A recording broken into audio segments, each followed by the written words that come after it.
got nightmares in my head, I fear that the thoughts build up until I can't hear, that my mind fills up into a creature, and it haunts me somewhere much deeper. Anxiety, filling up every space, no privacy. And silently, it could build and build until you finally see, whoa, it's taking over, damn no closure, moving closer. No exposure, I just wanna be a loner. Some can't stay sober, looking over all their shoulders, like moving boulders just to get out of the home. It sucks, I've had enough, I don't wanna feel stuck under the rug, all my problems that I shove. I got nightmares in my head, I fear that the thoughts build up until I can't hear, that my mind fills up into a creature, and it haunts me somewhere much deeper. I got nightmares in my head, I fear that the thoughts build up until I can't hear, that my mind fills up into a creature, and it haunts me somewhere much deeper. I've been feeling weird, I can't seem to focus good enough, nothing's really clear, sometimes it could be a little tough, I just need to feel.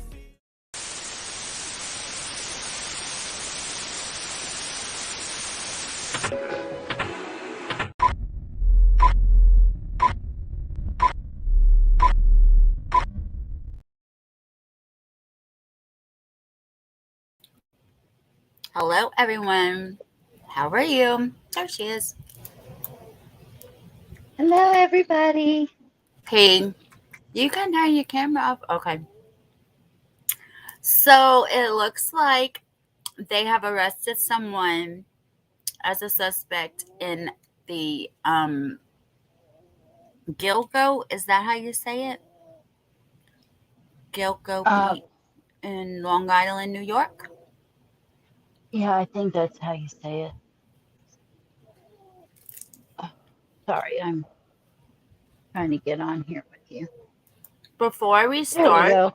I want y'all to see this. Tell me if you think that sketch looks like that man they arrested. That's a very good sketch. Yeah, that really is. A lot younger, but yeah, I mean, I can see that. Mm-hmm. Right? And then I made this for the victims. And have their names and their pictures. Wow, you did a really good job, hon. Hey, Kaz. Hey, Cass. Good morning. Morning with Hi, sweet Rock misery. Jim. Huh? Oh, Rock Jim. Hey, Rock Jim. Hey, hey, hey. You guys look at that picture of him now and this composite sketch that was drawn by with a witness. What a witness saw, or look how close they look. I mean, he might be a little chubbier.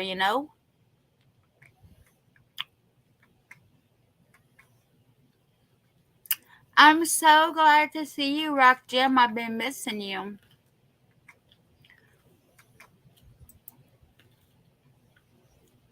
That's crazy, insane. Well, we are going to listen to the press conference and see what we learn.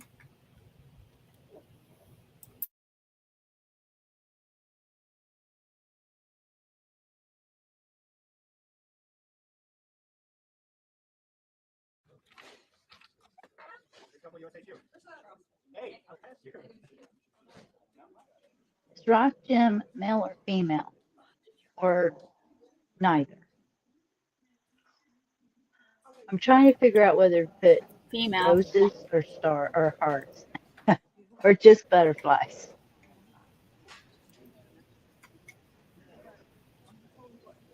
Okay, I'm gonna do what I think. I'm just saying you could stay right here and just take pictures straight ahead. Basically the whole time I'm gonna have to do if you want over. Yeah, I just wanted to make sure we were on the same page. Yeah, perfect. Thank you.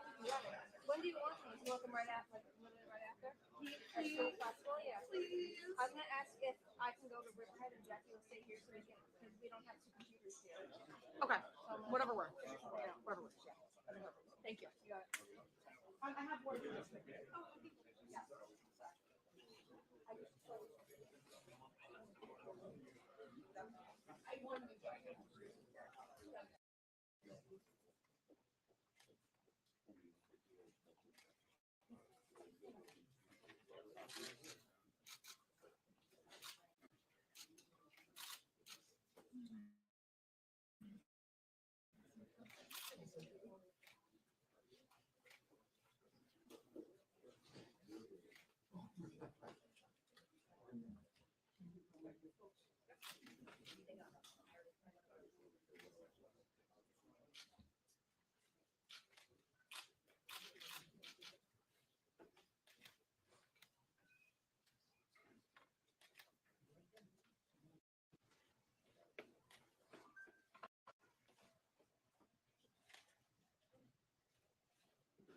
All set? Good afternoon, ladies and gentlemen, and thank you all for coming. I'm standing here with my law enforcement partners, and then there was nothing, absolutely nothing. For the next 13 years, their cases went unsolved until today. When I took office in January of 2022, I made Gilgo a priority. I made Gilgo a priority before I took office. I met with the victims' families, some of whom I'm proud to have standing with us today. And I told them that we were going to handle this case differently. We were going to do it differently. And that when I showed up, you weren't going to see me calling the media and being on Gilgo Beach with a giant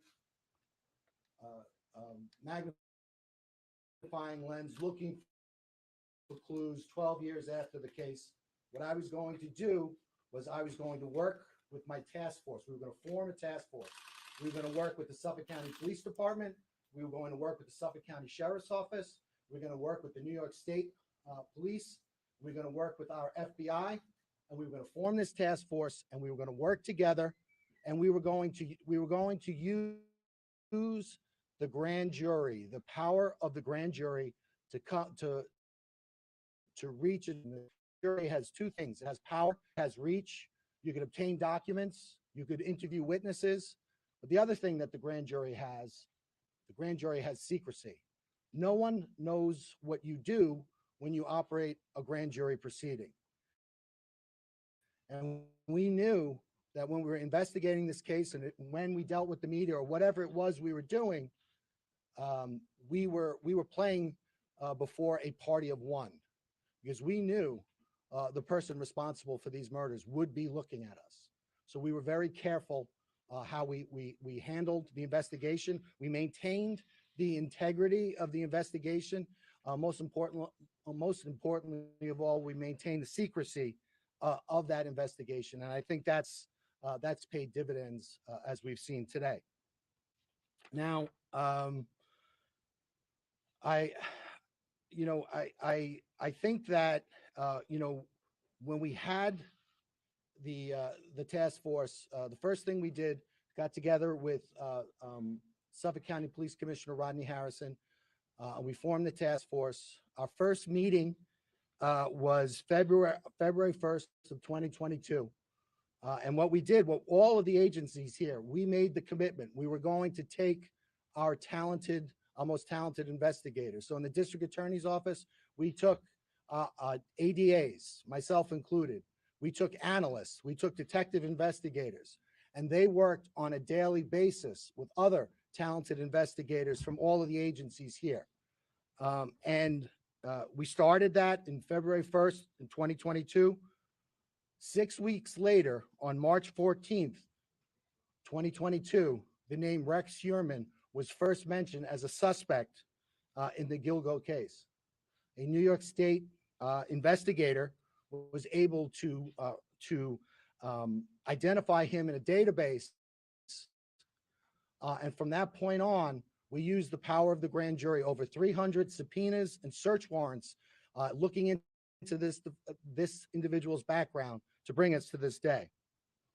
So I'm proud. I know that this case is over, but I'm proud of what we've accomplished up to this point. I know we have more to accomplish, but I'm also thankful for the partnership uh, of the task force, because certainly without the participation of the task force, we wouldn't be standing here.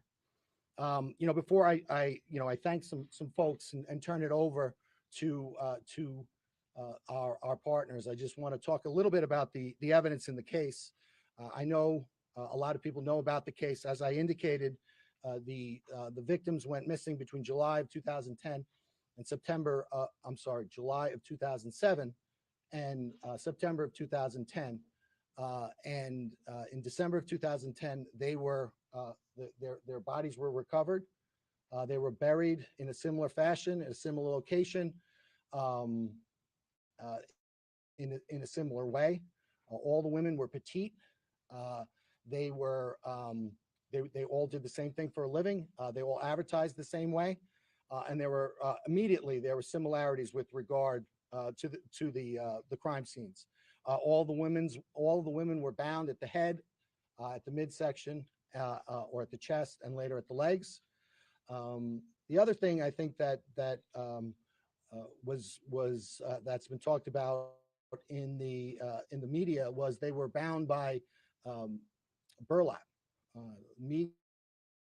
That has taken a life of its own in the media, and the burlap has been described or thought to be the burlap that's used at a nursery for. That's not the burlap that was used in this case. The burlap was camouflage burlap used for duck blinds of hunting. Um, Obviously, it was used to purposely hide the bodies. One thing that became immediately apparent was at the time of each of the murders, the murderer, the defendant Heuermann, he got a cell phone and a burner phone, which is prepaid and anonymous. And for each of the murders, he got an individual burner phone, and he used that to communicate with the victims. Then shortly after the death of the victims, he then would get rid of the burner phone. And right away in December of 2012, FBI CAST analysts, special agents with the CAST unit of the FBI, they immediately began looking at that cell site data. They compared the victims' phones with the burner phones, and they immediately honed in on some similarities, specifically in the Massapequa Park area. And they looked at an area of a confluence of 4 cell towers, and they realized that this had significance because the perpetrator of these crimes was probably located within this area at or around the times of the murder. And that was mapped out. That was called the box, and it was an area in Massapequa Park. The FBI also managed to do that for an area in Midtown Manhattan. And so that was an investigative lead. The other investigative lead at the time was, even though with regard to Megan Waterman, there were 3 hairs recovered from her, one from around. Associated Press has the worst. Cameraman. This is so sickening. Around her head area, one from around her leg area in the burlap, and then there was one caught in between the tape. And that was recovered. Amber Costello also had a significant hair that was recovered during the time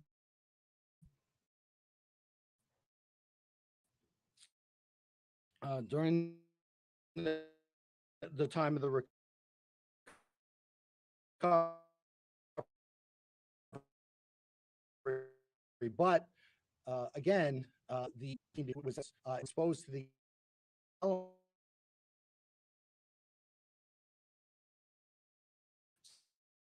so the investigation proceeded, but also technology proceeded as well.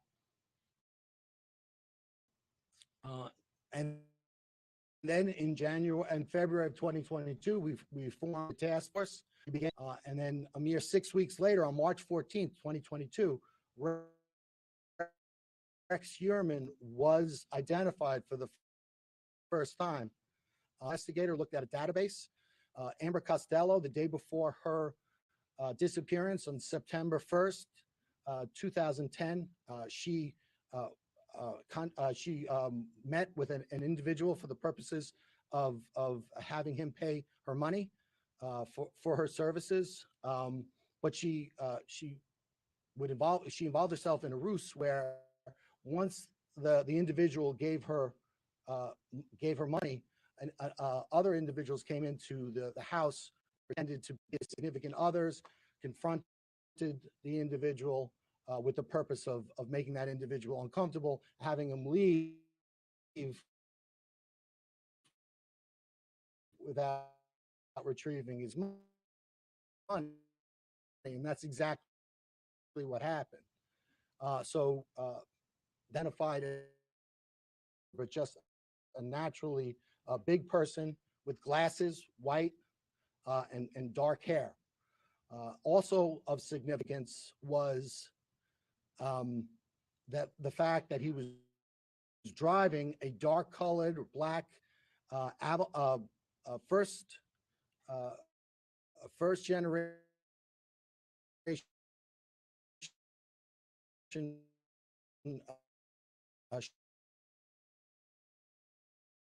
a very thing that it's a cab, but it wasn't until March of 2022 that database was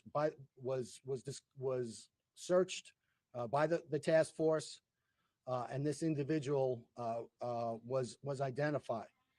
That individual was Rex Heuermann, the defendant. And right away, there were some commonalities that came right to the fore.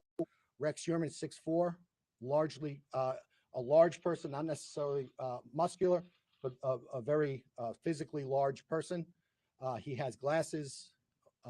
He has the dark hair, and also of particular note, he owned at the time that first generation Chevy Avalanche. But there was more. He lived at 105 First Avenue, which was located within that box area that the FBI first discovered in 2012. But there was more. Also, he worked at the time at an architect he owned his own architectural firm at an address at 19 West 36th Street in Midtown Manhattan. And that was also the area of interest that was identified by the 2012. Again, that was March 14th, 2022. And from that point on, our partners and my office, we used the grand jury to continue to investigate, and we executed over 300 subpoenas, search warrants pertaining to this individual to find out more information. One of the things that we did is we followed him because we wanted to get an abandonment sample of his DNA, which we were able to do. We also got DNA samples, abandonment samples from his family. And then we went back and we got mitochondrial DNA testing. And with regard to,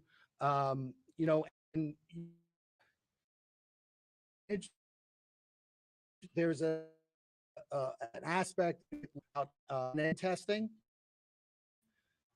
specifically at press conference at the arraignment, and also when we filed our bail letter, we talked about the significance of that evidence. So if anyone needs to see that, but suffice to say, that evidence was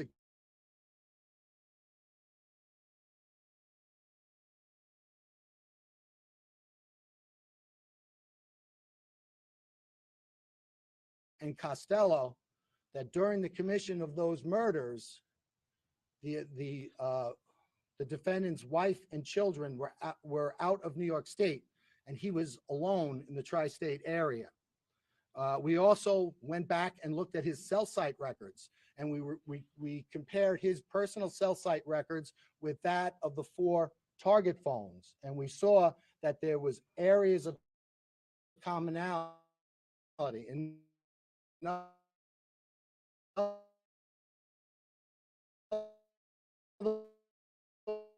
words, that whenever the target phones would a tower, it was always consistent and in close proximity with the target phones. And at no time was there ever an instance where those target phones were, for instance, in New Jersey while the defendant was on Long Island.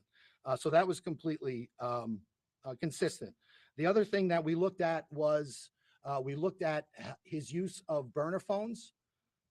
And we followed, using the grand jury, using the great investigative help from our partners, we followed his use of burner phones. We were able to identify 7 separate burner phones that he used. We were able to use fictitious or fraudulent email addresses in Massapequa Park.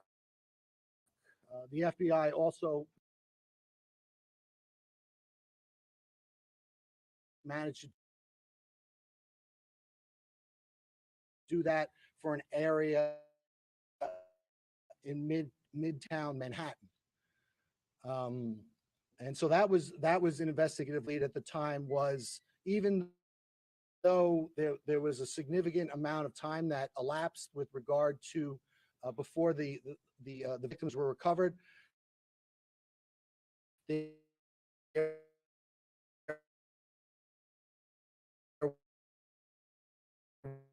was some hair. There were 3 hairs recovered. From her, one from around her, and that was recovered. Amber Costello also had a hair, a significant hair that was recovered during time out there for so long, and because it was exposed to the elements, those hairs were degraded, so you couldn't use traditional DNA analysis on it. You would have to wait and use mitochondrial DNA. And back in 2010, the technology wasn't there for mitochondrial DNA. So the investigation proceeded, but also technology proceeded as well. And then in January and February of 2022, we formed the task force. We began working collectively. And then a mere 6 weeks later, on March 14th, 2022, Rex Heuermann was identified for the first time. And the manner in which that was done was the New York State investigator looked at a database.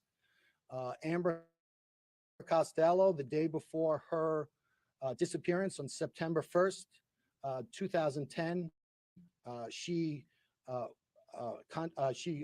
met with an individual for the purposes of having him pay her money for her services. But she gave her money, and other individuals came into the house, pretended to be significant others, confronted the individual with the purpose of making that individual uncomfortable, having him leave without retrieving his money. And that's exactly what happened. So that individual was identified as a person who was between 6'4" and 6'6", a large man, thickly built, not necessarily overly muscular, but just a naturally big person with glasses, white, and of significance was that the fact that he was driving a dark-colored black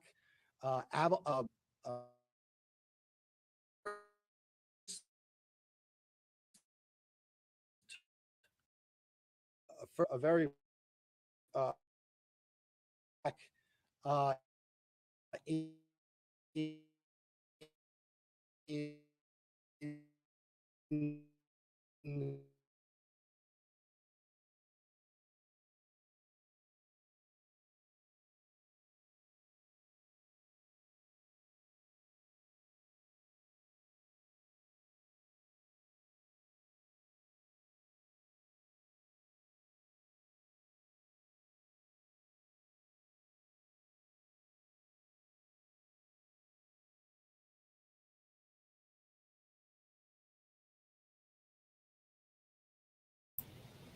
Am I still here? Can you hear me?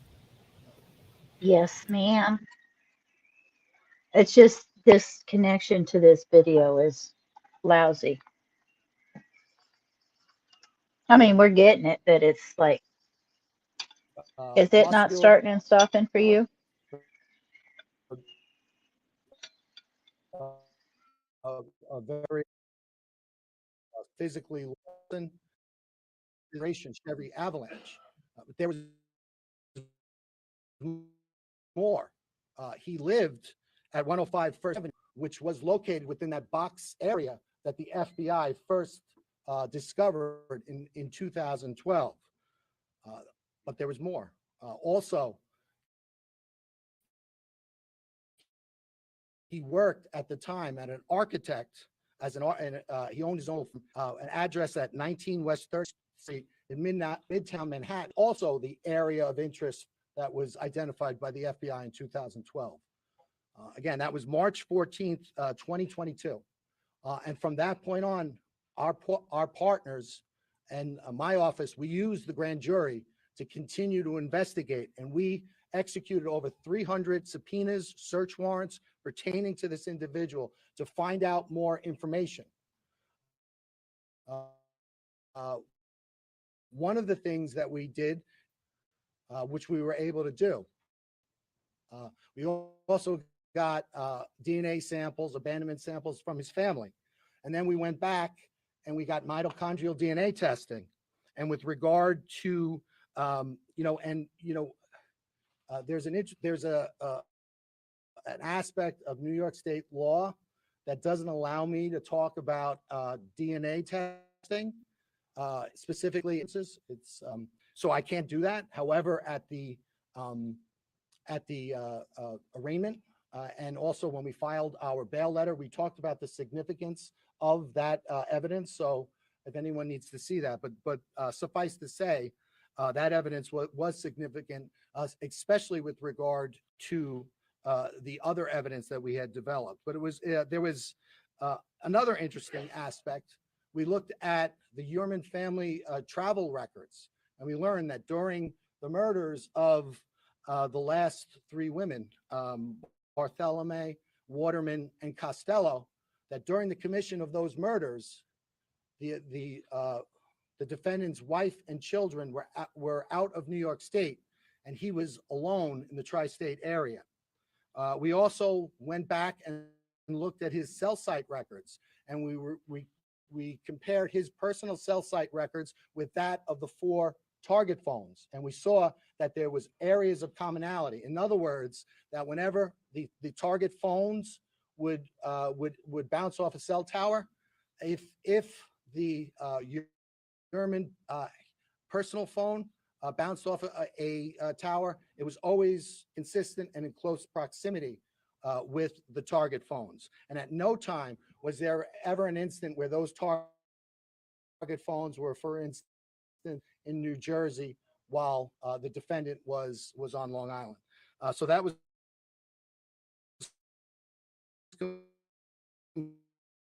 completely consistent. The other thing, followed using the grand jury, using the investigative help from our partners, we followed his use of burner phones. We were able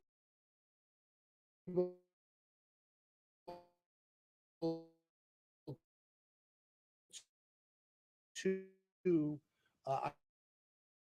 identify 7 separate burner phones that he used. We warrants and learned what had over 200 searches pertaining to the Gilgo investigation. Not only was he looking at investigative insight, he was trying to figure out how is the task force using cell phones to try to figure out what's happening. What are the developments with regard to the task force? And this supported our decision, our investigative focus, because we knew that this one person would be watching, and we didn't want to give him any insight we were doing, and also didn't want him to know just how close we were getting. So we maintain the grand secrecy, and we maintain the integrity of our investigation. In addition to those uh, um, Gilgo searches, he was compulsively searching pictures of the victims, but not only pictures of the victims, pictures of their relatives, their sisters, their children, and he was trying to locate those individuals. In addition to that, there was a lot of torture, uh, porn, and what you would consider, depictions of women being abused, being raped, and being killed. In addition to all of that, we continued to look, and we were able to determine that Chevy Avalanche that was used during the commission of the Amber Costello crime, that Chevy Avalanche was in South Carolina. And again, with the help of our partners, we were able to seize that Chevy Avalanche pursuant to a search warrant, and we're certainly going to analyze that. In addition to that, pursuant to the arrest of the defendant last night by the Suffolk County Police Department, we obtained one of his burner phones, his last burner phones. The investigate, as I said, this case is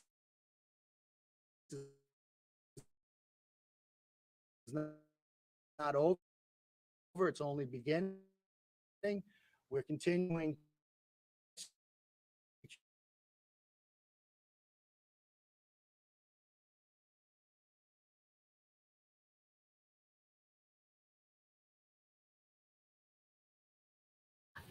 I don't know why it is glitching on my phone when I watch it on YouTube, but when I'm watching it on my laptop and streaming it, it's not glitching.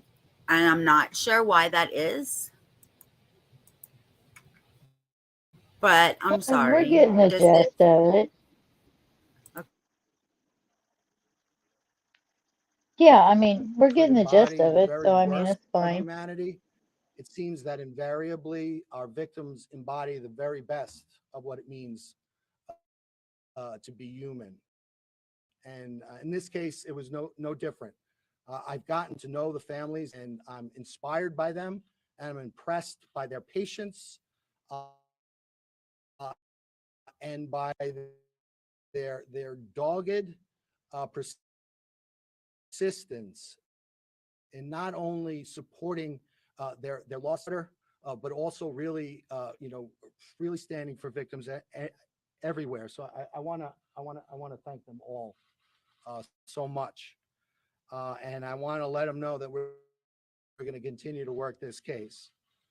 The next thing I want to do, I want to thank our partners. I want to thank Suffolk County Police Commissioner Rodney Harrison.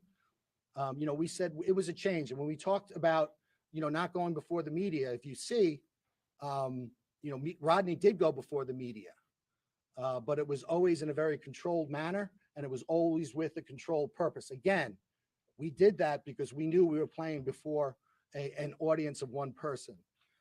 And so I want to thank Rodney for his partnership. Most importantly, I want to thank Rodney for his integrity. I think in the past, the reason why these various investigations fell short was because there was a lot of outside influence, a lot of people who had nothing to do with the investigation, nothing to do with the investigation or any of the agencies that were at this pressure on those investigations. That and we did what we thought was in the best steps. That was in the best interest of the investigation. So I want to thank Rodney for that.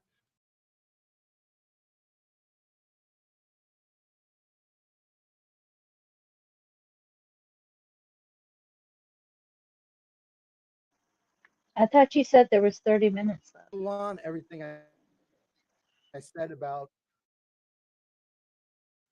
Rodney, I could say about Errol. Errol is an unbelievable partner.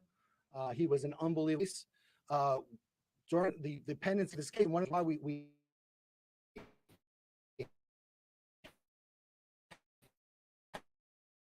had to take this case down was we learned that the defendant was using these alternate uh, instruments to continue to patronize sex workers, which of course makes us very nervous. But we hope of the sheriff and had a base animal one side of the defendant. So thank you, Sheriff. I want to thank the FBI. I know Assistant Director in Charge Michael Brodak is here.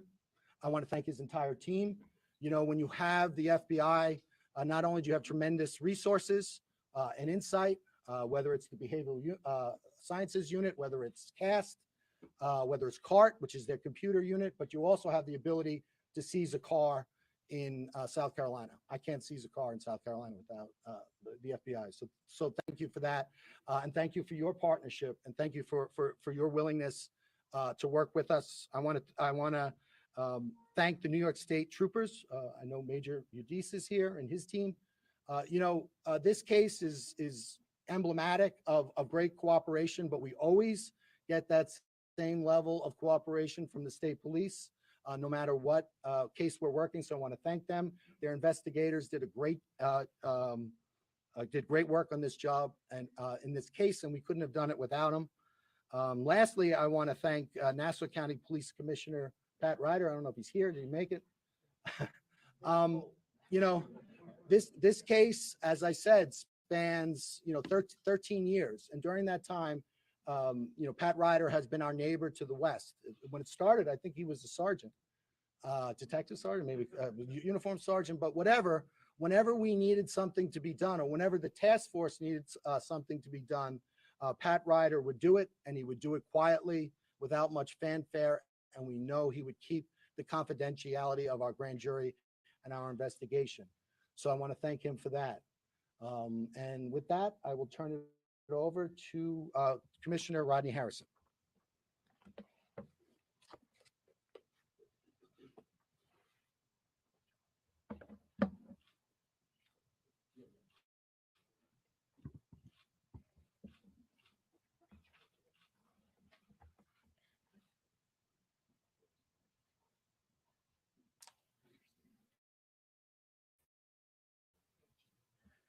Good afternoon.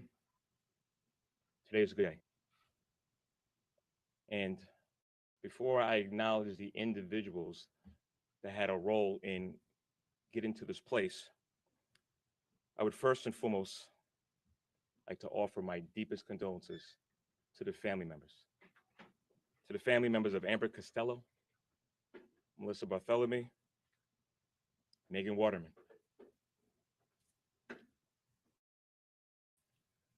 I can only imagine what you had to endure over the last decade regarding knowing that your killer was still loose. God bless you.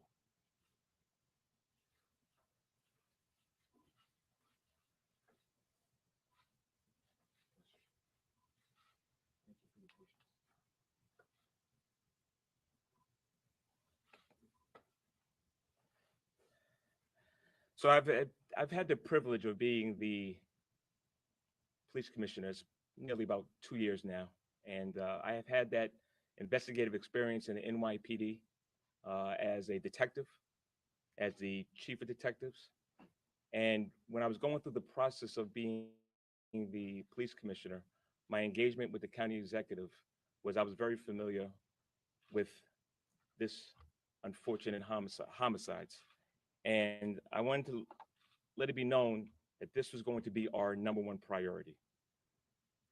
But I also want to make this very clear that this arrest was made by the investigators assigned to the task force. I announced during a press conference 18 months ago about a new team effort that was going to investigate the homicide, and that was going to consist of people from Ray Tierney's office, from Mike Broddock, FBI. Mike, thank you so much. State Police, Steve, appreciate your support. Dr. Earl Talon, Jr., thank you, sir.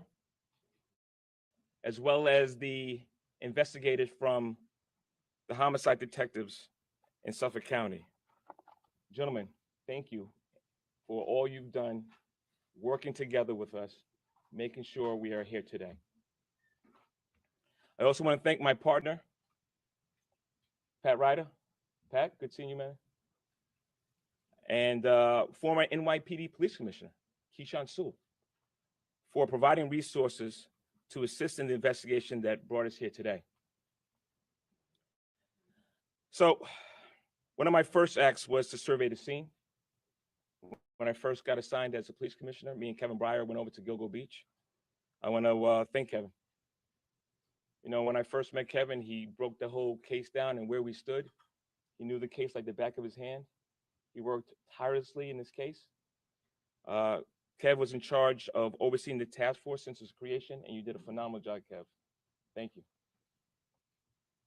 So there's something that I learned from a former NYPD police commissioner, James O'Neill, which is in order to fight crime or to solve investigations, you have to make sure you're working with your law enforcement partners. The blueprint in making this arrest was a whole team effort. Everybody left their egos at the door and made sure that they brought the knowledge and the resources to this investigation. Fresh eyes on this case and the resiliency of our investigators allowed us to identify Rex Heuermann. Ladies and gentlemen,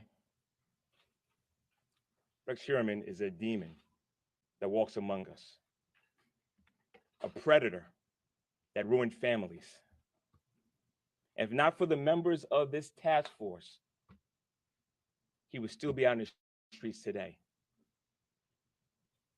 However, even with this arrest, we're not done.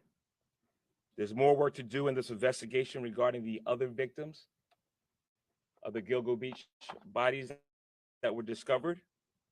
I'm going to encourage anybody that still has information, call our Crime Stoppers hotline, 1-800-220-TIPS. I want to recognize and thank my chief of detectives, John.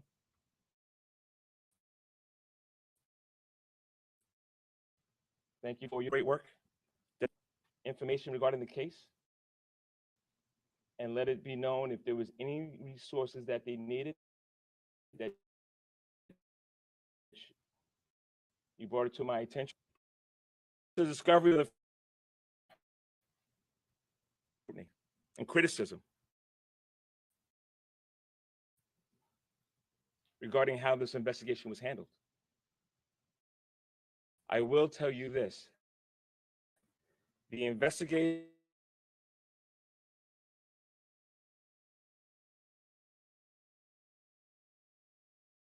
tirelessly until we bring justice to all the families involved. Last but not least, I want to thank my predecessors that came before me.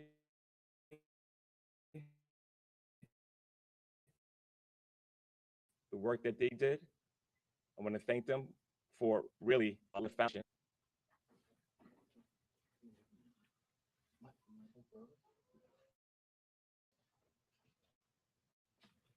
Good afternoon. My name is Lebrodak. I'm the FBI Special Agent in charge of the New York office's Criminal Division of Resources in support of our local and state partners to advance this investigation.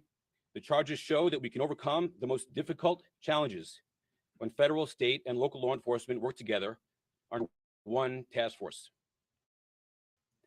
While nothing can fill the void caused by the loss of a loved one, Through today's announcement, we are hopeful that the families of the victims begin to experience a sense of peace, closure, and justice, and that the general public feels safer knowing that an alleged killer is no longer roaming free. The actions taken today should serve as a reminder that the FBI, along with our law enforcement partners, will continue to be resolute in our determination to bring all offenders to justice, no matter how many years has passed.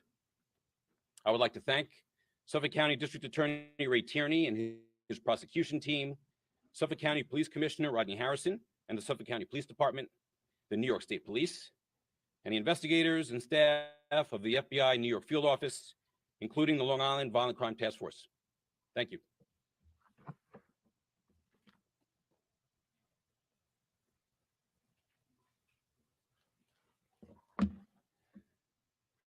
Good afternoon.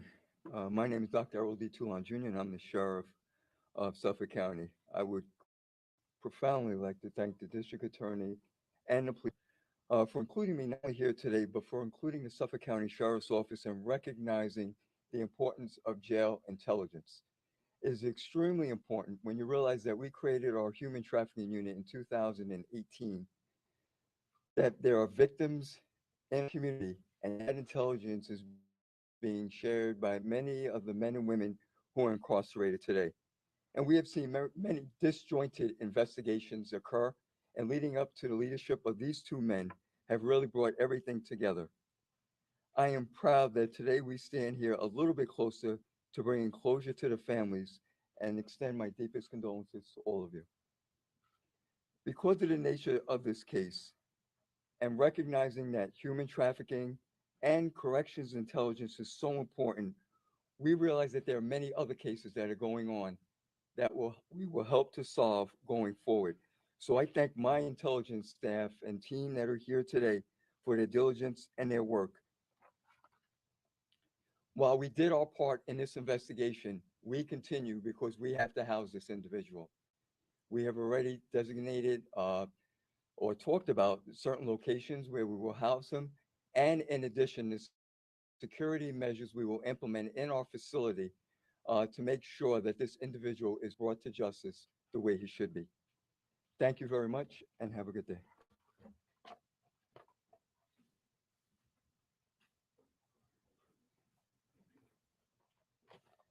Good afternoon.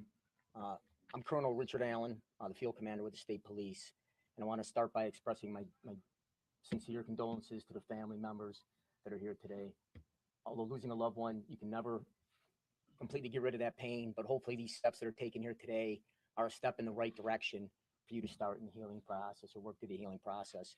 I want to thank the members of the task force, all the agencies you see behind me. When we were approached in 2022 to be part of this task force, we were fully engaged. Glad to be part of this. We assigned investigators on a full-time basis. You know, what you see being done here today is the end game of agencies working together, as was said before, with no egos, all egos put aside, with the sole mission to find justice for these victims. You know, here in Troop L, Major Stephen Udis oversees the operations down here. He has been intricately involved in this task force since we became partners with it. And I'm going to ask him to come up and say a few words or expand upon this a little bit, our role in the task force.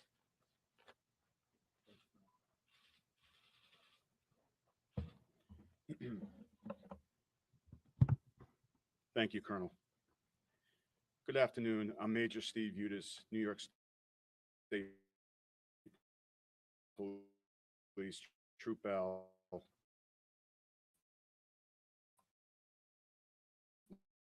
Long Island Troop Commander. I'd like to take this into this investigation. The state once requested that we were able to make some very meaningful contributions in this case to help propel it forward.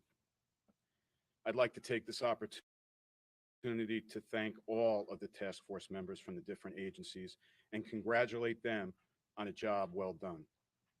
I think this case represents an example of what we as law enforcement can do when we pool our resources together and we work together. I would also like to mention the state police member assigned to this task force. You were provided with a mission, and that mission was to participate in this task force,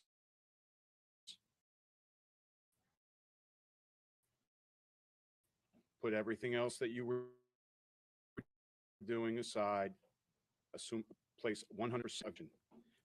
I congratulate you on a job well done, and I commend you for your outstanding work. To the families, I'd like to say that on behalf of myself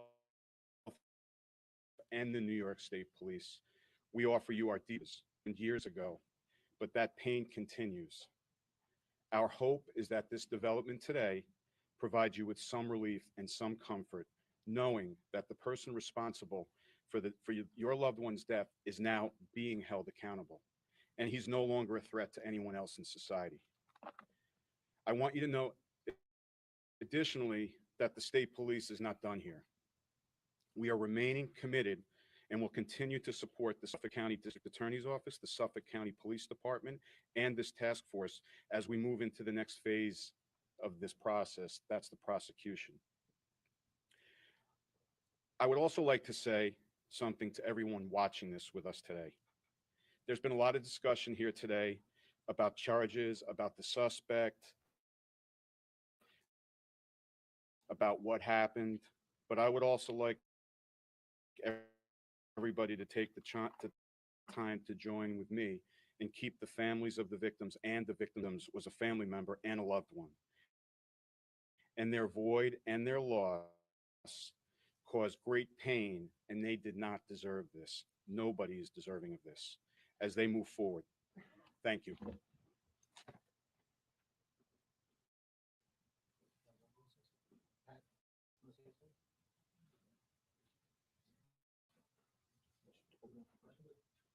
Does anybody have any questions? DA, in court you said that the investigation had to be cut short at one point because of, I think you were fearing the defendant, but more importantly, the safety of people in the community. Can you just explain that more here? Sure. Before I do that, I'm standing back there. I realized I didn't thank my own team. So I want to thank my chief investigator, Rick Zacharis, who is I'm so lucky to have. I want to thank Nick Santamartino, ADA Nick Santamartino, ADA Michelle Haddad, ADA Andrew Lee. I also want to thank my chief assistant, Alan Bodie, and I want to thank all of the incredible analysts that we have working for us at the Suffolk County DA's office. So, having said that, I'll now answer your question. I think that there was a tension in the task force, and it was a good tension because there's a tension between getting the evidence necessary to charge somebody, but also keeping the public safe, and that's the tension that we always deal with. So as we were working forward, we had Suffolk County PD, we had the FBI surveilling the defendant. Obviously, that can't be all the time. But we were reasonably assured with that. But this individual was a person that continued to patronize sex workers at all hours of the night. He continued to use fictitious email addresses, fictitious identities, burner phones. And so as we worked through the case, and we got closer and closer, all of a sudden, and we built the evidence, suddenly the balance tips in favor of public safety. So, I think we all wanted as a task force to continue it, but I think collectively we felt that it was time to strike that balance and to take him off the street. So that's what we did. Yeah, I see that you have some of the family members gathered here today. Could you introduce some of them, and if they wanted to say anything about the induced situation? I don't believe they. Does anybody want to say? No, they're here. They're. I can tell you they're the Waterman, Bartholomew, and Brainerd Barnes family members, but they're here. They're here first and foremost to support their loved ones, and we're happy and grateful to have them here. Are you looking at any other people? Do you believe that there are multiple people responsible for the remains for the murders? This portion had to deal with the deaths of these 4 young women. And that's what we focused on. That was what the grand jury investigation was focused on. I talked about the commonalities, and the commonalities, all those commonalities that we talked to were unique to these 4 separate cases. So that's what we're working on. I think the other members of the task force said, we're going to continue, and continue to work and investigate and try to get a small measure of closure for all the victims' families. But for right now, this defendant, it's this defendant with these 4 victims. So the other remains, is there any relationship between the Heuermann and the other remains other than the 4 women? I'm here to talk about what we did with regard to these 4 victims, and as I opened my address by talking about the need to maintain investigative secrecy. So we are going to maintain that investigative secrecy. And when I talk about other individuals and other cases, it will be after they have handcuffs on. You mentioned that there was a New York State officer made the link with Heuermann. He looked at data, and that's when Heuermann came up shortly after the task force. Can you explain that? Can you talk a little bit more about that? So, I mean, we talked about some of the evidence that was there. Obviously the cast, that phone evidence was great evidence.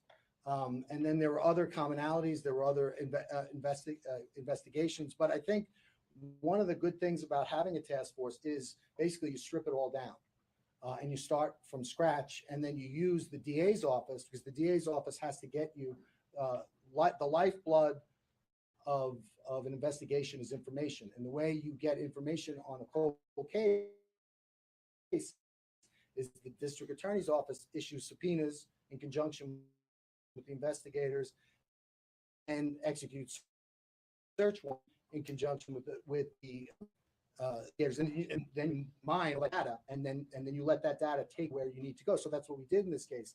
And 6 weeks in, the break in the case, a significant break in the case, was the avalanche, and the fact that this guy, he was described as an ogre. He matched the description of the ogre and where he lived. Was the avalanche the link there? Was that what jumped out? Well, I mean, it was a lot of things, right? It was his physical eyes.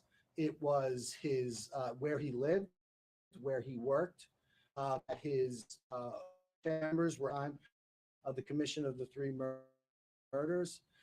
The fact he now then you start looking into him, and then you start getting burner phones. Well, he has we had up to 7 burner phones. He's using these fictitious email addresses. So then you follow him and you get an abandonment sample. Then you go back to some of the old evidence. So it's, there are, I mean, March 14th, 2022 was a huge day for the task force, but it's never one piece of evidence. Well, there's like what they'll call lawman searches. And basically what it is you run a certain make and model of a car and certain other, where you live or what you do for a living, and then you get data, and then you mine that data for something that would match with your case. And you do that. You don't do that just, you do that 100 times, until it hits, until you get the right data points. Did the suspect say anything when he was arrested? Was he surprised? Did he admit to the murders? So we can't talk about ethically in New York. We can't talk about any statements the defendant made, but he made. We're not turning over any statements. Was he surprised? I would say he was. Yes. You mentioned a unique feature that helped you track down the avalanche. Yeah. So in between the bed and the cab, there's like a little triangular ornament almost, and it's unique in the way it's configured. It's unique to the avalanche. It was unique to the avalanche at that time, and that was something that was pointed out by witnesses. What? Well, the investigation is continuing, and I would never say never. And we're going to continue to look at, again, now this is a watershed event in this case. And so we've now are going out and we're executing more search warrants. we'll get more information, more data, and together we'll look at that and see where it leads. Can you share how the other victims' families are feeling today? I'm sorry. Did you speak to the other victims' families? Did they tell you how they're feeling today?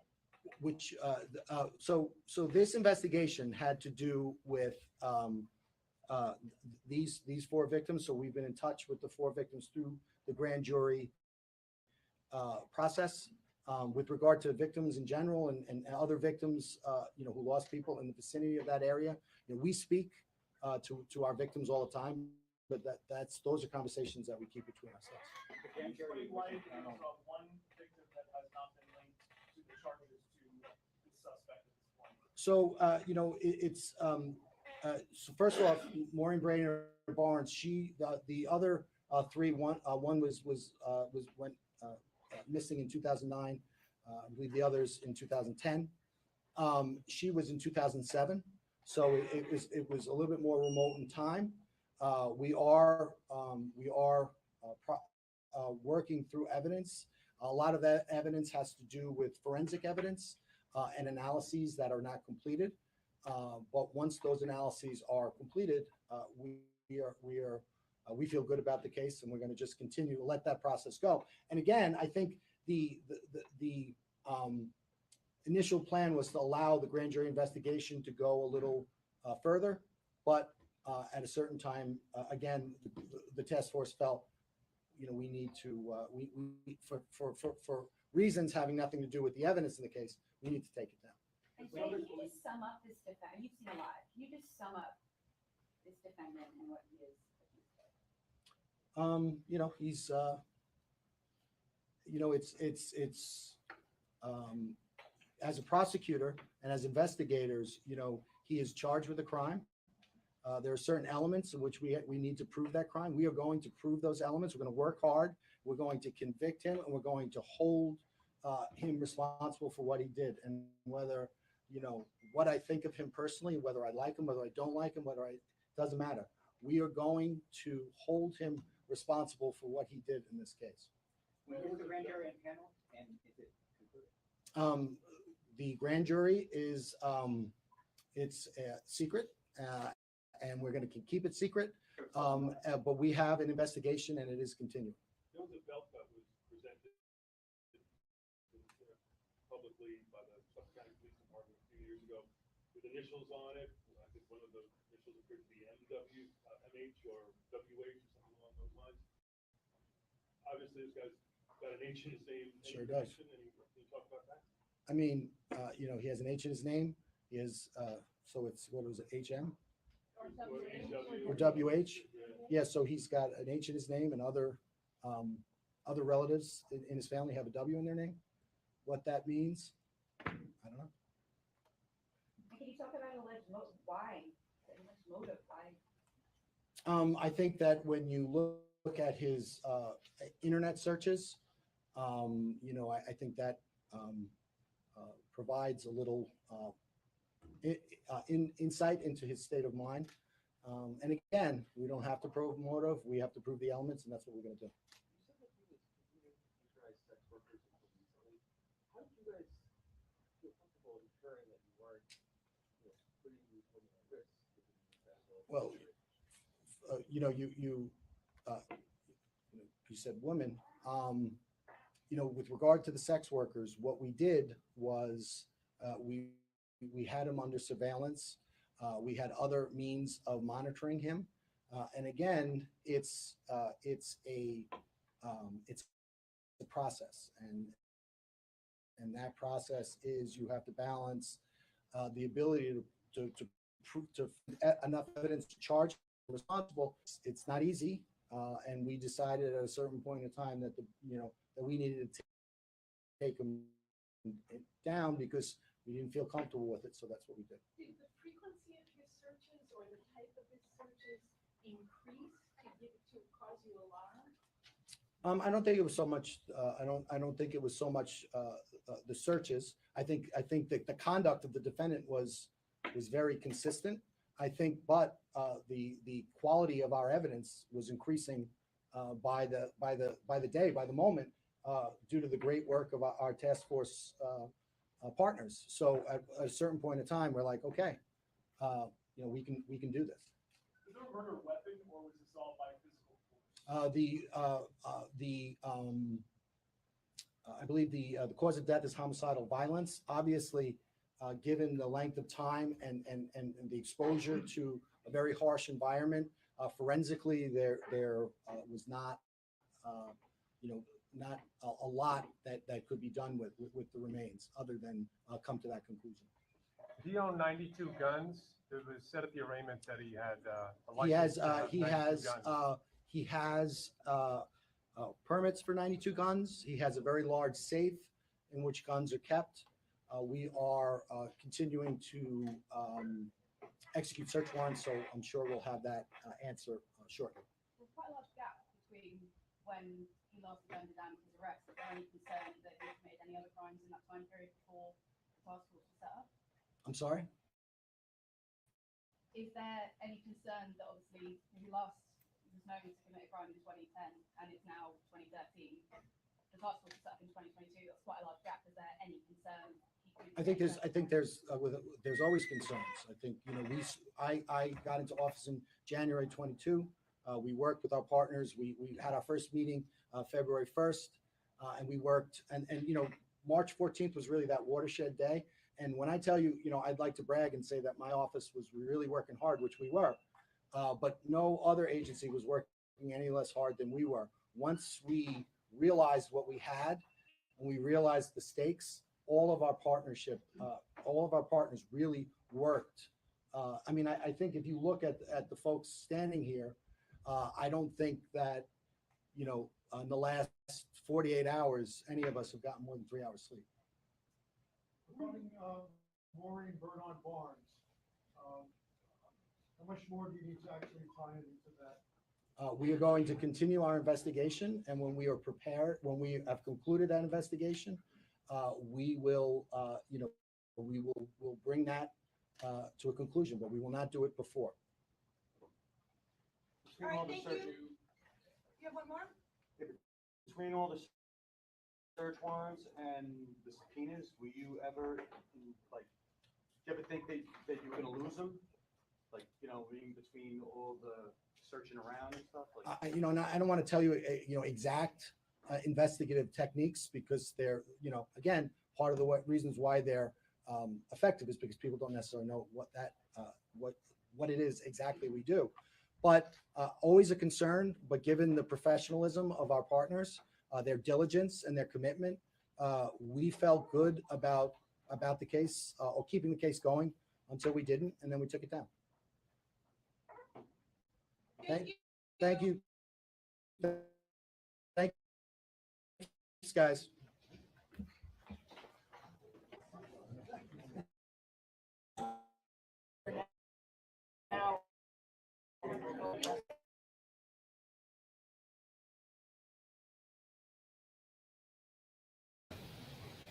Hey everyone.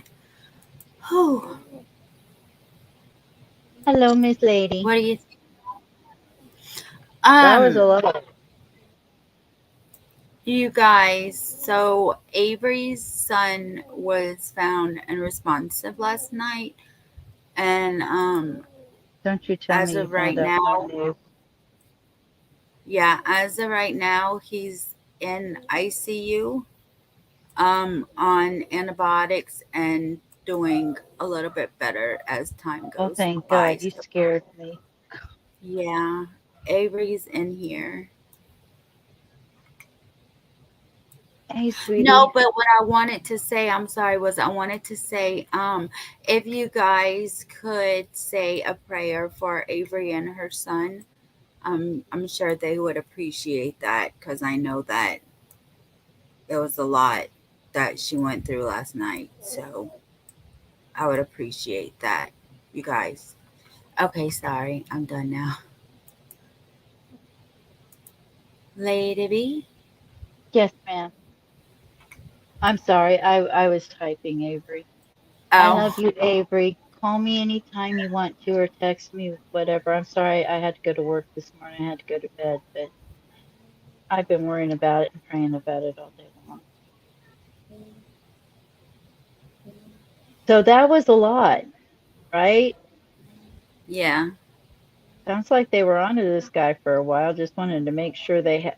See, that's what I'm saying about the other case too. It's like just make sure all your ducks in a row and you have everything you need to make sure that you can convict them, you know? But I don't It want may to bring take up that longer. I don't want to bring up that other case while we're talking about the serial killer. Oh, all right, honey. But just to say this, that we don't know all that the prosecution has, so I can't say that they don't have a case. But anyway, um um Oh, that's not what I was saying, but that's oh, all right. my bad, I misunderstood. I was um just I was actually praising these guys for being so thorough. right, and Moscow for not right. I thought that's what you was comparing Well, it to. yes and no, but that's not really what I meant, but it doesn't matter. Oh, We'll drop yeah, it. they have their stuff like who else was it? I kind of misstated because I was like preoccupied with Avery on my fingers. It's okay. I cannot read chat and talk. I cannot read chat and remember what I was gonna say.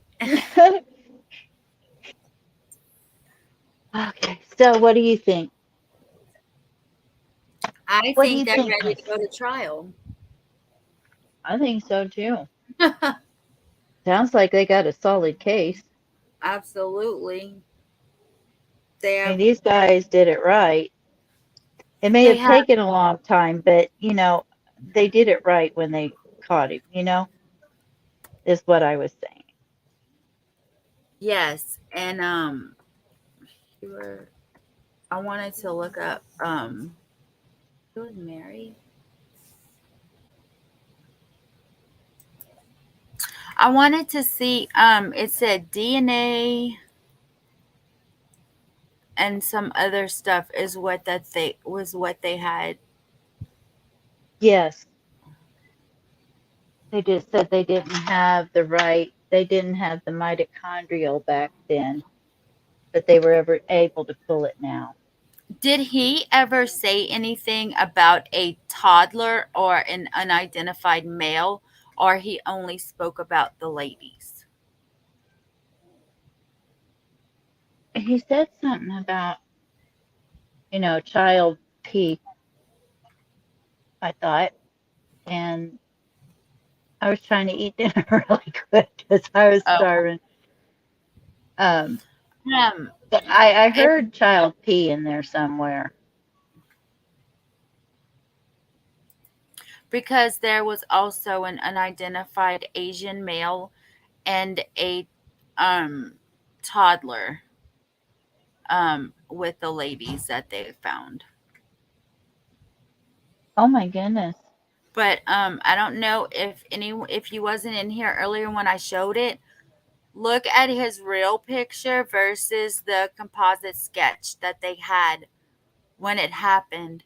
Look how close those are. Like, I don't know.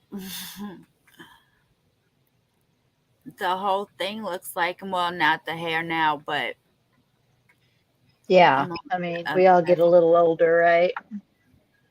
But no, I was just trying not to step on you, hon. I didn't know exactly where you wanted to go, so I'm taking your Oh, lead. it's okay. Don't press too hard when you step on me, okay? Don't break no bones. I don't want to step on you. That's why I'm kind of hesitating. And don't wear no bands because I don't want none on my back. Oh my God, you have a parrot in your hand, on your hand. That's what I was saying the other Oh, day. those I said, those feeding a parrot. yeah. You're like, Uh, what parrot? I'm like, the one in her hands. man, this is so good. I wonder who the two witnesses were. They probably won't say because they're probably going to be witnesses in the case. But he was a suspect, or at least brought up. Yeah, Yeah, Yeah, Kat, that's what they said. I think I remember hearing something about that quite a while back. You know, it's nice with the DNA and everything we have nowadays. All of these old cases, a lot of them are getting solved, because of the advancements we've had, and I think that's wonderful. These people deserve peace, you know, and they deserve justice. Yeah, So I'm 100%. very glad. Yeah.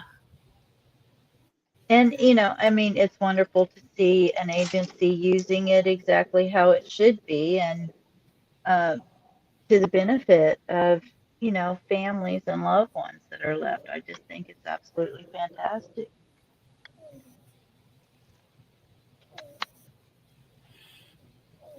You're kind So of this quiet or is, something tonight. huh? You're you're kind of like not as chatty tonight. Oh, I'm gonna show y'all this. Let me see. I just found it. I was looking for it has like a few things of what they have, and I know one of them was DNA. The other ones, so this, it says murder in the first degree for Miss Melissa Bartholomew, murder in the first degree for Megan Waterman, murder in the first degree for Amber Costello, murder in the second degree for Melissa, murder in the second degree for Megan, and murder in the second for Amber. So that's only three of the victims that he's facing right now. And the lady, let me see, this lady Are right here. they looking for the death penalty or I'm just not life? sure. Um, this lady, Maureen Brainerd Barnes, the one on the top bottom. There we go. Right there. There's Um, so he is a prime suspect in her case, but he has not been charged with her case. So I guess they're trying to get all their ducks in a row, T's crossed, I's dotted for that also. Let me see real quick. So this is discovery of victims. This is a map of where they found the victims. Um, baby. oh wait, what?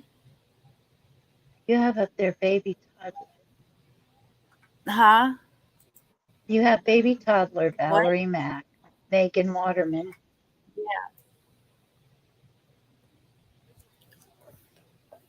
I can't see the Sorry. rest because Kaz.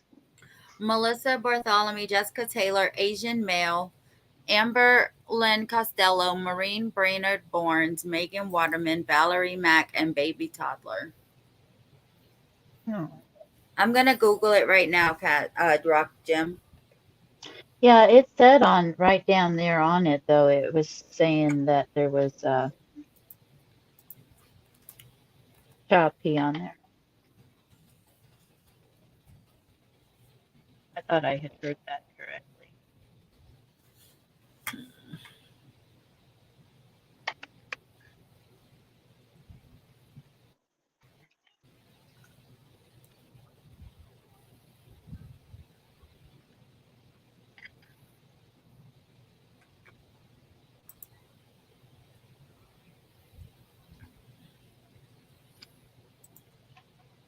I'm here looking up the death penalty because I think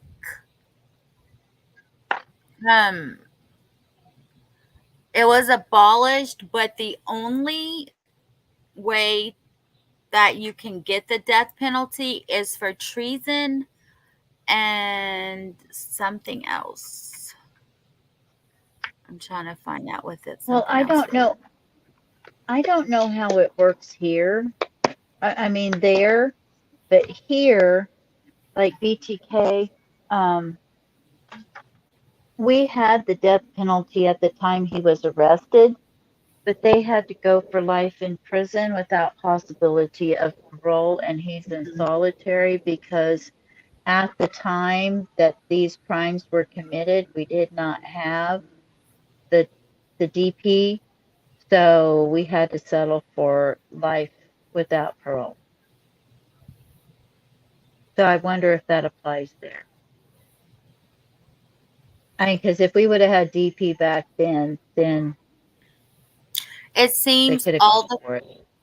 it seems all the people on death row when they abolished this um were now have life in prison without Right. parole. But I'm trying to see. Well, no, that's not what I'm saying. I'm saying even if they, let's say they reinstate it tomorrow, okay? And it's on the books tomorrow, period. And, that's not really plausible, but let's say that happened. If back at the time BTK was arrested, we had DP. But back in the time when he was actually committing these Okay. M's, we did not have it. So when he came up for it, because it wasn't on the books back then when he was committing Oh, it, we couldn't go for it here. So I was wondering if that would have any sway in it either. this is like a huge article. It's like 15, 16 pages, and it's full pages typed. And I'm trying to see the other reason that you can get that, which is so weird, but it says that you get life in prison without parole, except, and it said treason, and I couldn't read the other word.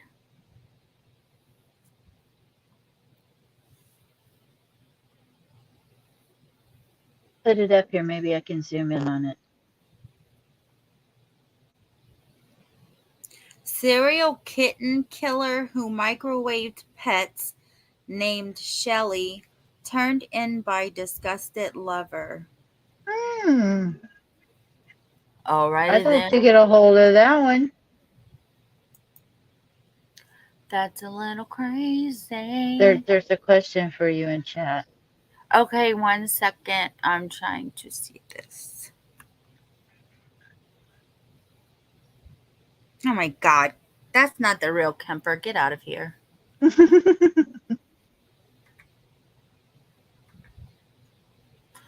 Okay, currently commuted the sentences of the 8 inmates of New Jersey death row to life in prison without parole, but that doesn't tell me.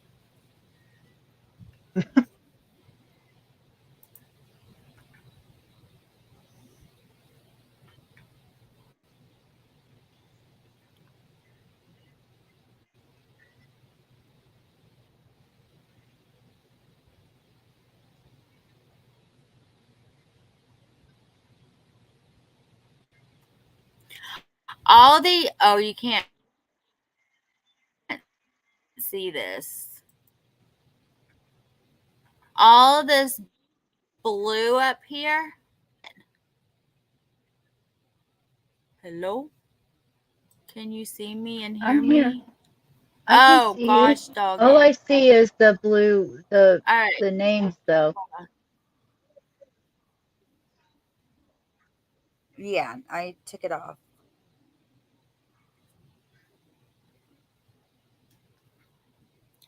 All right, I wanted to screenshot that person Oh, there and we go. then he can be blocked. Yeah, I got Okay, I you. thought I hit it. All right. Oh, So it's back all the to blue has illegal, illegal have the death penalty. Watch. So it says green, death penalty is legal. Blue, death penalty is illegal. Orange, death penalty is legal. but more as for just if you see blue, they don't have the death penalty. If you see green, they have the death penalty. Moratorium I don't know why. is in place. Huh? What is that? It says moratorium is in place. Hold on. Oh my God, stop it. I cannot stand ads. So, yeah, guys.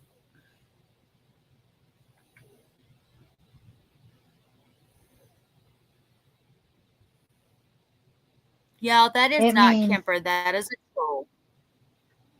suspension of activity.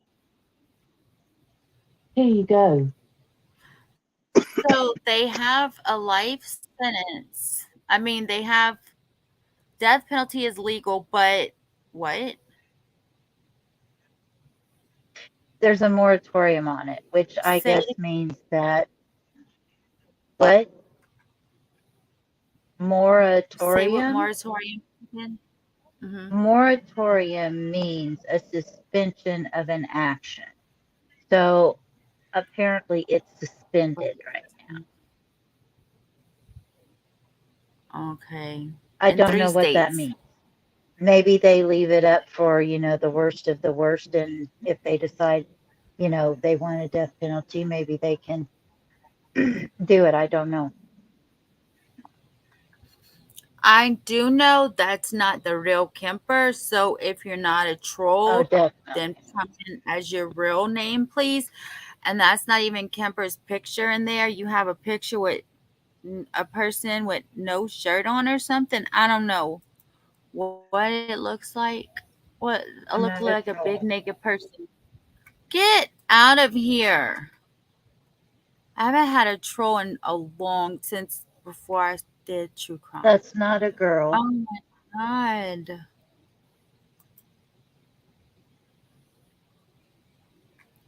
Good morning, Janelle. Hey Janelle, good morning. Janelle says she loves waking up with sweet misery. All my Oh, Australians love waking up with me. that's My wonderful. beautiful Australians. So if you're just coming in, I just want to let you know what's on the map. Blue means they don't have the death penalty, and green means they have the death penalty. If you want to maybe screenshot it or something, that way you'll know. Um, Hang on to it. Leave it there for a sec. Oh, I don't want to do it on there. thank you, Rock Jim. Yeah, Kemper is Got it. Thank you. thank you. Um Kemper is co-host on a channel called The Stand, and I used to watch in there, and yeah, that's what Nicolina and all them over there. And they have one person, and y'all know it's rapper. He goes into perplex. He goes into everybody's life. That's probably who that is. I think he's in love with me or something. I say it might be. See?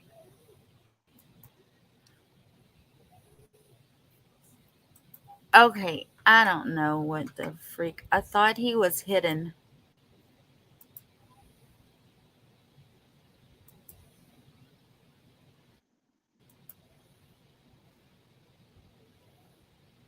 All right, sorry. I was getting rid of him. Wow, I thought it would be more against. Oh, yeah. And the orange means maybe, maybe not. What it means. Well, leave it to Pennsylvania, Oregon, and California to be different. Let me see when this article was even put out. Okay, April 2023. Here we go. I'm gonna have to bookmark this so that I can just say, hold on. So I was just checking Janelle to see if it was, up to date, current, and I'm pretty sure it is because it said April 2023. Yeah, I can't do ads. They irritate me. Like I can't have any Make money notification. though. Huh? Say it again. I Hello. said that you would make money. Oh Sorry, I my read. God. Stop it, dude. That's why I was reading the channel. I was reading the chat. I'm like, uh,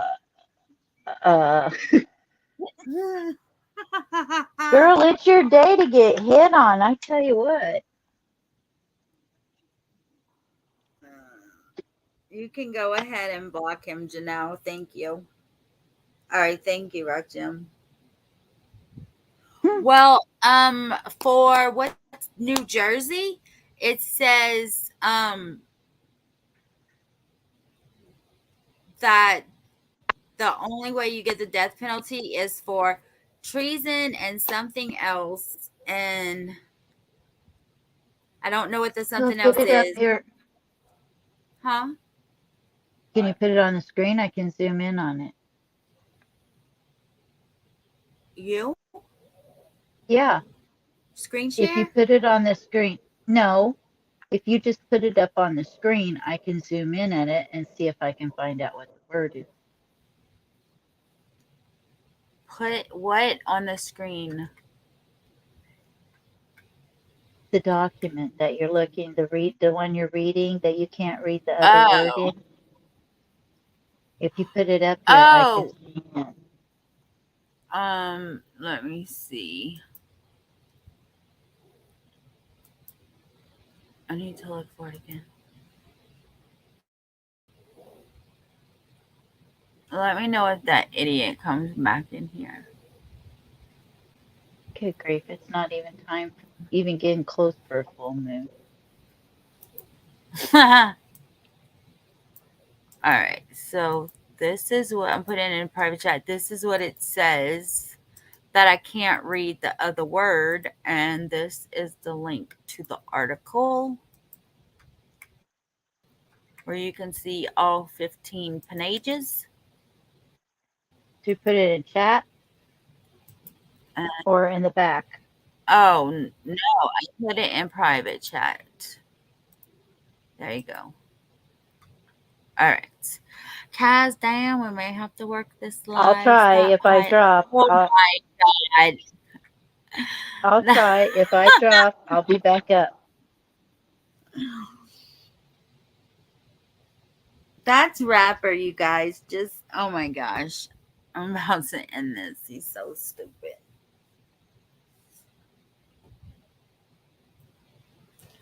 He only does it to me. Thank you, Janelle.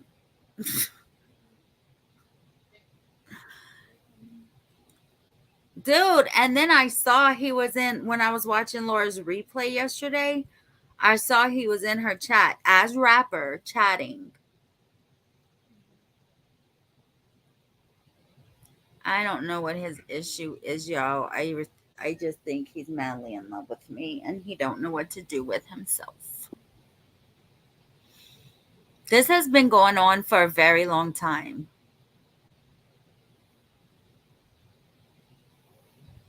Can you even hear me? Hello?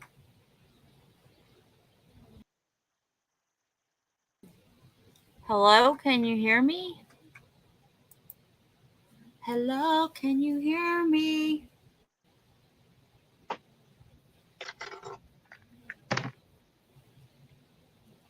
Oh. Can y'all hear me?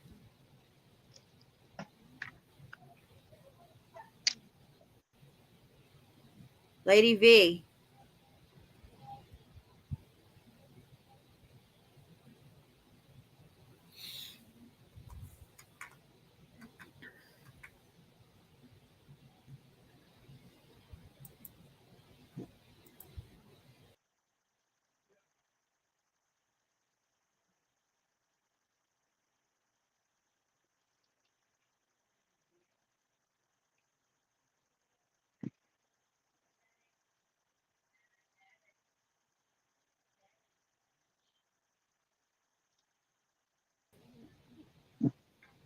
Hey, oh, I could not even see my thing moving, and I didn't know if someone could hear me because I didn't see any comments. Oh, but I'm back, and I see my little thingy moving. Thank you. I don't want anyone timed out. I just want them blocked. Oh my God, what did he say? Dang, y'all. Okay, if you're saying hi and miss chatting in my comments, well, then tell me who you are. Really, who you are. Because you're not any of those names. So please let me know. I passed out one eye. If I wouldn't have looked in the chat on my phone, I wouldn't have saw it. Hey, girl, sorry, I was reading. It would help if you would have told me where. I don't know where. That's the whole problem. That's why I said I wasn't reading through all them pages. Oh, I thought you said you were looking at an area where it said Oh, no, no, no, no, no. treason or. Oh, okay. I was like, holy moly, I can't read through all of this. I mean, I can, but not. I don't want to.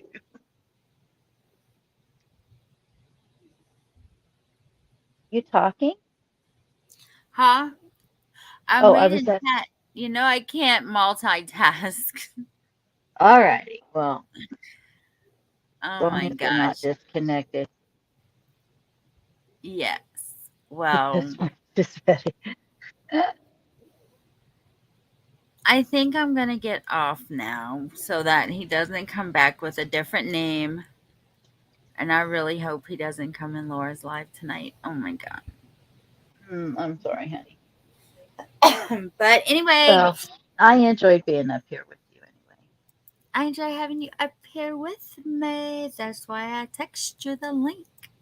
Well, thank I you. see that, Janelle. I wouldn't have even seen that comment if I wouldn't have looked on my phone because it totally just passed by me. And then I was like, who got timed out? And then I looked at the deleted message and I was like, Lord, I scrolled up. I was like, well, I didn't see it. But I scrolled up and saw it. But anyway, yep, I love having you up here with me, ma'am. But I love being up here with you too, but I'm going to let you go so you can say goodbye. yes. Okay, have a good night and I'll All right. see you, later. All right, honey. Okay, bye. Thanks. I will learn from you. All right, everybody. Thanks for watching the press conference with me. You can comment down below how you feel about it, what you think about it. Please hit that thumbs up for me. I really appreciate it. I don't care if you comment a heart. I don't care if you comment a middle finger. I don't care. Just y'all comment on my stuff. Thanks. I really appreciate it. Don't forget that we have the swamp that you can join, and I really appreciate it. Don't let window end your lives because of trolls. No, I was ending it anyway, Janelle. I wanted to end it right after the press conference. But then we started talking, so yeah, I've been on for like an hour and 40 minutes, so trust me, he's not pushing me out. Like I kind of like to see his comments. Like maybe one day he'll ask me to marry him, I don't know. I don't know. You better have a big diamond ring if you want to ask me to marry you, troll. All right, you guys. I will see you tomorrow.